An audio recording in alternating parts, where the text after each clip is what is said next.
Salam, bugün sizlərə döş qəfəsi deformasiyaları haqqında məlumat vermək istəyirəm. Döş qəfəsi deformasiyaları döş qəfəsinin dəyişməsi deməkdir. Bu dəyişiklik əzələ, skelet, qığırdaq toxumalarının müəyyən səbəblərdən dəyişikliyi əsnasında baş verir. Anadan gəlmə və qazanılmış olur.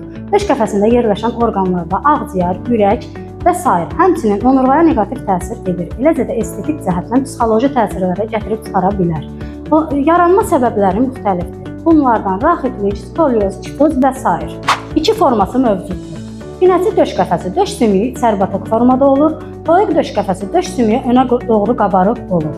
Döş qəfəsi qabırğa oynağı qığırdaq toxumadan ibarətdir və elastik olur. Ona görə də rahatlıqla deformasiya səbəb ola bilər. Biz Cənub Psixologiya və Reabilitasiya Mərkəzi olaraq ağırlıq dərəcəsindən asılı olaraq döş qəfəsi deformasiyalarının reabilitasiyasında müxtəlif korreksiya edici xidmətlərimizlə müəyyən zaman çərçivəsində bərpasını təmin edirik.